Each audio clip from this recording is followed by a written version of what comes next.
Your family can't wait around for your internet to catch up with your lifestyle. You need the mind-blowing speed you can only get with Revon broadband internet. Mom? Mommy? With speeds up to 70 megabits per second. Watch more, listen more, talk more, work more, and play more, all at the same time.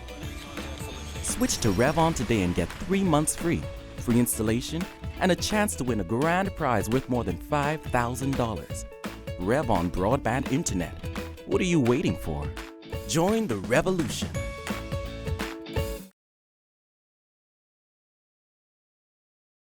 Good evening, Bahamas. You're tuned in to NB12. Coming up tonight in news, a shooting spree leaves 2 men dead and 4 others in hospital. It all ended after suspects led police on a high-speed chase.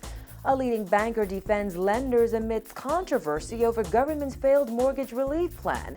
How government proposes to save millions this year, and a BTC promotion dubbed a huge success. We've got those stories and so much more. I'm Bonnie Toot, and NB12 starts now.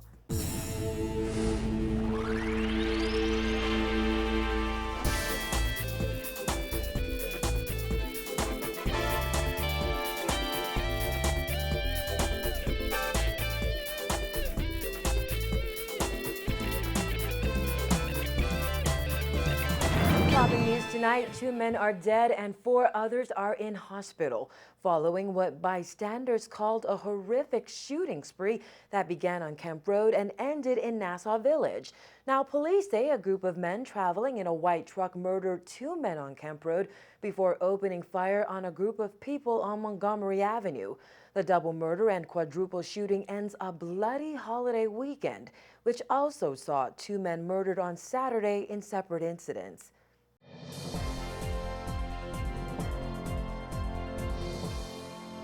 Everybody had a short soccer game on there, you know what I mean? It's crazy. Kemp Road residents flooded the streets this afternoon after a series of gunshots rang out in that community. Assistant Commissioner of Police Anthony Ferguson says the drama unfolded shortly after 12 p.m. when 2 men jumped out of a white Dodge Ram truck and opened fire on a man sitting on the front porch of this greenhouse on Kemp Road north of Bar 20 corner. We understand a younger male was also gunned down after he walked outside to find out what was going on. Officers responded and discovered that 2 persons were shot just in the yard located just in the back here. 1 person was fatal on the scene. The other person was transported to Princess Margaret Hospital, where he later succumbed to those injuries. Pastor Anthony Williams of True Harvest Reaper says they were in the middle of their midday service when terrified residents ran inside the church. They passed through the corner here in the car, and they were shooting in the air, and people had to run in the church. So when they came out shooting, then we heard the shots over here, and I walked through the back here and come over here. And me and the inspector went to the house, and at the time we went to the house, car was going this way. And 2 of them was laying off on the porch there. So when they came, they know who they came for, because they came from through the corner shooting. Eyewitnesses say the shooters were wearing masks. One of them was carrying a high-powered weapon. When MB12 arrived on the scene, one of the victims' bodies was lying on the front porch. Neighbors say he was innocent but happened to walk outside at the wrong time. But the bloodshed didn't end there. Ferguson says the shooters then jumped back in that truck and headed to Montgomery Avenue, where they met persons having a holiday get-together. Those men fired upon those persons. 4 persons, we are told, were injured at that location and transported to the Princess Margaret Hospital. The assistant commissioner could not say what condition the other victims were in or whether these shootings are gang-related. He stressed that police investigations are still in the preliminary stages. Relatives and neighbors identified one of the murder victims as Marty Bastian. His cousin, who identified himself as Farrington, says he was in pretty bad shape when EMS personnel rushed him to hospital. Yeah, but he wasn't in a good state. He was probably on his side. And he wasn't saying nothing. When I was there, I saw the wound to his head. So he got shot in the head. Farrington says he believes his cousin just happened to be in the wrong place. Oh, he's a great down-to-earth person, man. Family man, you know. Well respected in the community. That's about it, you know what I mean? I think he got caught in the wrong place at the wrong time. So was he part of like some group or Nah, not to my knowledge. Residents say they often hear gunshots in that neighborhood, but they've never witnessed anything like this before. It's the first time I experienced it, but we hear shots through the nights, but this, not the killing. It's never been this bad. Not this bad. But it needs to stop. It needs to stop. It's praying time. You know, the young people, I feel, me as a man of God, I feel it's some, not Bahamians alone. Just a mixed blood thing. Because growing up in this country, I never see Bahamian shoot down Bahamian like this. Ferguson said after the shooting on Montgomery Avenue, police intercepted the truck on Abundant Life Road. Officers pursued the vehicle. There was an exchange of gunfire by occupants of this vehicle. Police returned fire, chased the vehicle into Nassau Village, where it crashed on Taylor Street.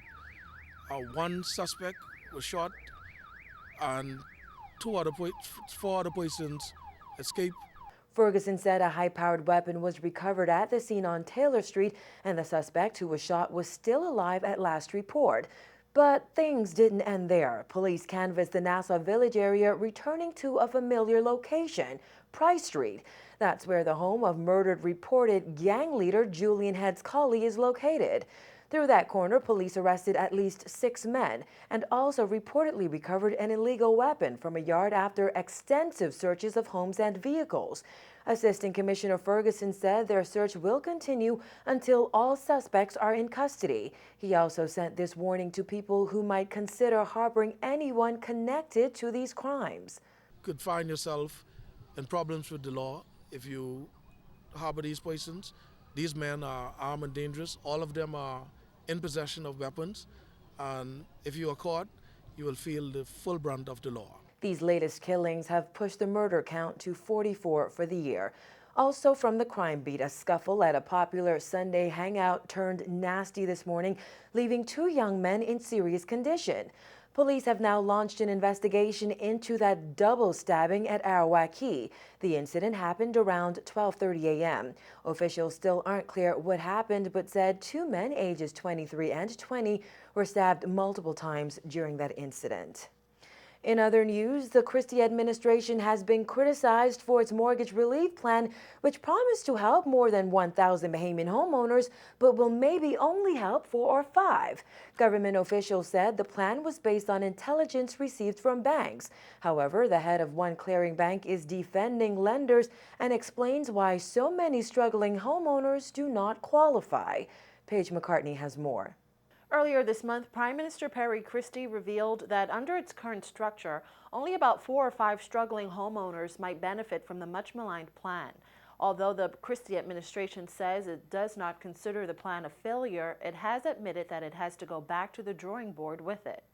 According to Vice President and country head of Royal Bank of Canada, Nat Bannaby, as of March 31st, there were more than 4,000 mortgages more than 90 days in arrears, totaling more than $500 million across all clearing banks in the Bahamas. And of those 4,000 in arrears, 76% are owner-occupied properties. The banker said Bahamians do not have enough disposable income or savings to meet their obligations, and many of them have stretched themselves thin financially. But he said the primary reasons more Bahamians did not qualify under the mortgage relief program is because of a lack of income or employment. It is not so much that the mortgage relief plan did not work per se. It continues to be a work in progress, and the government, in collaboration with the banks and central banks, is still trying to find the best formula, the best way for them to be able to assist. They have allocated $10 million for the mortgage relief plan, but they need to find the best way how to assist Bahamians. But Bannaby says banks are continuing to help Bahamians retain their homes regardless of the mortgage relief program by trying to help homeowners who fall upon tough financial circumstances through no fault of their own, like illness or job loss. He said since the beginning of the global recession in 2008, clearing banks have restructured more than 1,300 mortgages totaling $466 million. In addition, he said from September 2012 to January 2013, the clearing banks have restructured 384 facilities at the value of $58 million. While homes may be currently advertised for sale, member banks are very willing to work with clients at any time prior to a contract being signed. If circumstances change to allow a restructure of the mortgage, and that will enable the homeowner to retain their home.